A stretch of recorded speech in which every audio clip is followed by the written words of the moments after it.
coletech.io and let them know you're out there, and they will follow up with you. Thank you. This is a direct ask to my counterparts and those that have known me for the last 35 years in technology.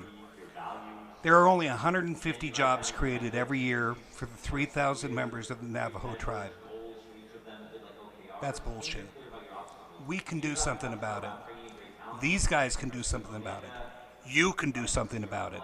And at aspireability.io, John, without an H, John at aspireability.io, we need your support letters that you will commit once they are in the position of providing the mapping you just heard about and being in the position of being able to create the training for the remote jobs on the res, that you will hire some of them.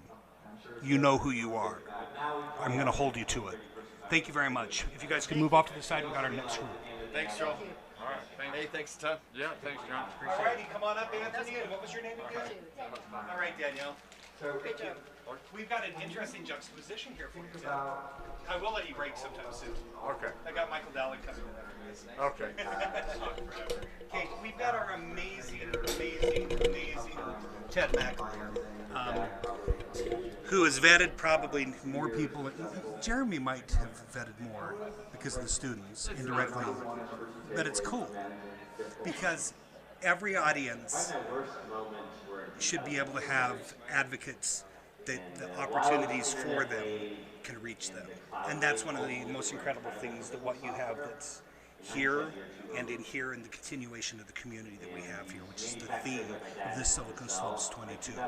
So with that stated, and I've given you no preparation for this, this is Ted McAleer with the Park City Angels, also the Marine Corps, all sorts of amazing things that he never, ever toots his own horn about. This is Danielle, and here with which group? I forgot. With Gold Natural CBD. Okay, wonderful. And this is Anthony with Pledged. Okay, I'd like you guys to get cozy and imagine that you're pitching to someone that is going to vet your idea for the Park City Angels. Can you do that? All right, here you go. All right, so as Joel set this up, we're doing a little role playing here. So as Joel said, my name is Ted McAleer, and I've had the good fortune of being one of the co-founders and leaders of the Park City Angel Network for the last 15 years. And during that time period, we have made over 100 investments, primarily in Utah companies and a handful in the Intermountain region. So we have 15 minutes for this session, so I think what we should do is start out by telling us who you are, what you do, and then give me the 3-minute pitch on if you had 3 of my Park City Angels colleagues here, what would you be asking for? My name is Daniella Azire. I am the outside salesperson for Gold Natural CBD. We are looking to give alternative relief to people besides pharmaceuticals. Though everybody does need their pharmaceuticals, you know, there's definitely their need. We want to give people the alternative relief to live daily life and to be able to be the mother, father, brother, sister, and grandparents that we all want to be. We want to show people that there's different molecules with CBD and THC. Those are just the majors. There's minor compounds under there, CBG being the compound for pain and inflammation in our bodies, CBN putting the body back into a relactant state so we are able to get better sleep and keep our bodies into the sleep and wake up with clarity. There's just so many amazing things that we use in the compounds of the CBD and hemp plant. And so we had a panel up here a few minutes ago talking about medical cannabis and the need to have a medical cannabis card from your doctor so that you can go to one of the authorized dispensaries. So how does that work relative to the laws of Utah? Because that's where we are. So what's amazing is we are breaking. Okay. Okay.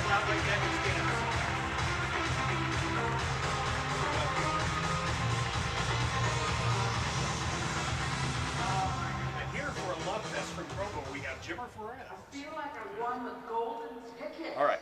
So Okay, so we were just talking with a panel of people that are in the medical cannabis industry here in Utah, and talked about the need to have a card from your doctor that you can go to the dispensary and legally acquire it. Your product sounds a little bit more like what we would call in Utah a nutraceutical. What's required to be able to take? You walking into your Good Earth stores, we are actually going into all retail vape shops. We have certain pharmaceutical doses that are the legal limit to the state of Utah now.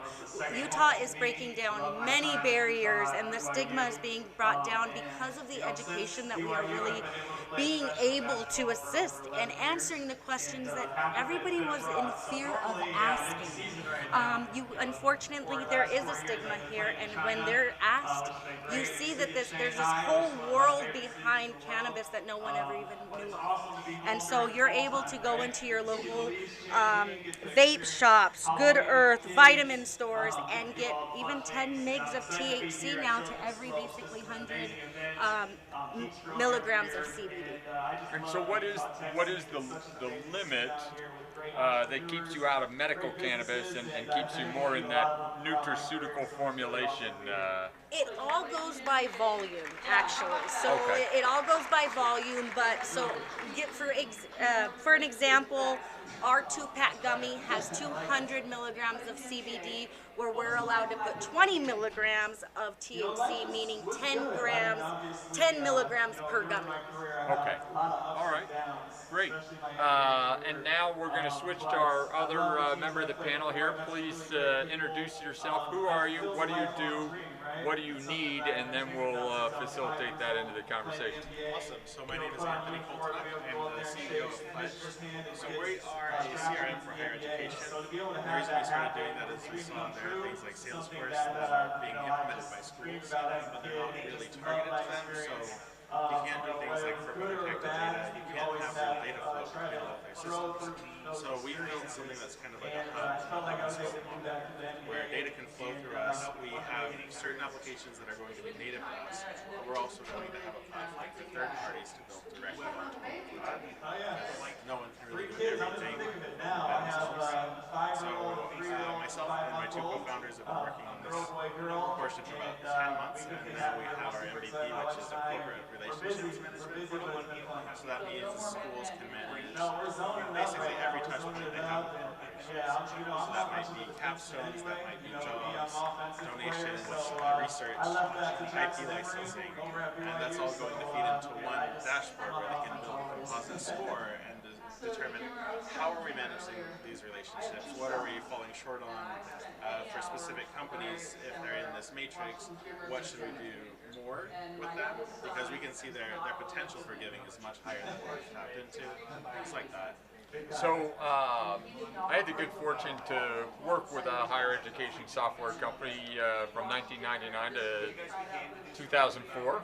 The company's called Campus Pipeline, so I'm familiar with higher education software. We actually had over 1,000 higher education software customers. I understand how challenging it can be to get your foot in the door. What is your sales target inside of higher education? Who is the buyer and who is the influencer? And then give us kind of a use case of how they would use it. Perfect. So realistically, we're looking for anyone who isn't really well served by CRMs right now. So But the specific person in the institution, what is the title of that person in the institution? And who do they have to go to get budget or authorization to buy your software? it's kind of funny because we're touching on so many different offices. We are rolling out with Stanford at the end of October for just their research component. So instead of capturing all of the separate data for them and building the composite score, we're making it so all of their different research departments can communicate with each other and determine, okay, this person is already contacting this company, I can ask them for introduction.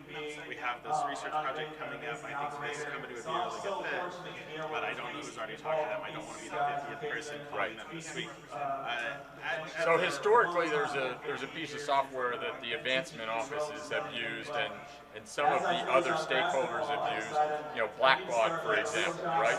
So what are the shortcomings of Blackbaud that you're solving with your platform? So Blackbaud is fantastic for individual donor management. What they do is they relate the donation to the individual rather than a corporation. And you can make the individual related to a corporation, but if they move, you're losing a lot of that data. Whereas our platform has the relational database with the parent, being the company. So all of that relational database centers around the corporation rather than the individual donor. Okay. And so you've got a pilot rolling out with Stanford. Do you have pilots going with any of the Utah system of higher education schools? BYU, we're going to be starting something potentially with their tech transfer office end of the year. They have a really cool program that they've built that we're going to be integrating with, but we're looking more life cycle with them. So it would be research to tech transfer to actually potentially brokering IP deals for them, making what they have more visible. Okay. And are you well capitalized at this point in time, or are you raising money? And if you're raising money, how much are you trying to raise? So we're an ed tech startup. They're perpetually undercapitalized because, as you know, the deal cycle is extremely long. Yep. So we are doing friends and family round. We have commitments of about 50,000, and we're starting to raise that now. Aside from that, we're going to need a lot more money as we roll out. Is the Stanford pilot a paid pilot or more of an unpaid beta? It's an unpaid beta, but they are making introductions to paid customers. So they said they want us to do capstone management for you, and that would be paid. Okay, great. And back to Danielle. How well capitalized is your company, and if you don't have all the capital you need, are you fundraising? I mean, everybody needs capital, of course, and investors and investments. We do have some good backings where, we are able to definitely lift ourselves up and off, which is amazing because we are able to get into events like this. But having those investors behind us and being able to build the company that we want and finding that alternative relief for everybody is what we're looking to do. And we would really like to get people on board that could see our vision in what we believe and what we want to do for people. Okay.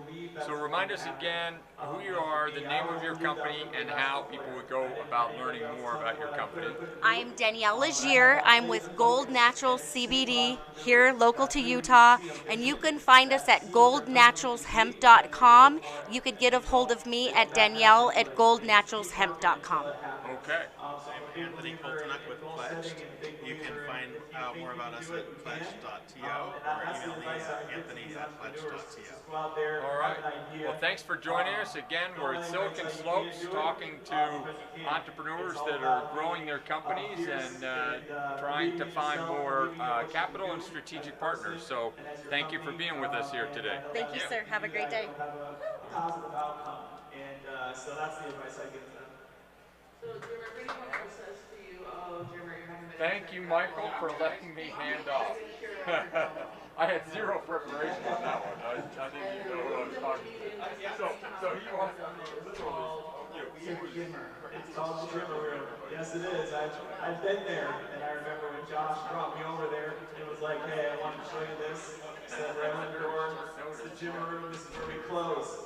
And I was like, ever since then, I knew I should be there. But I knew this is what I need to do. But I'm learning as much as I can. Obviously, I've invested in companies and I've done a lot of investing myself in tech and like a lot of things. So I'm not completely new to this. I've been doing it a little bit. But I'm excited to learn from two great partners who have been in it for a long time and know what they're doing. But I hope to be able to help and bring a positive attitude.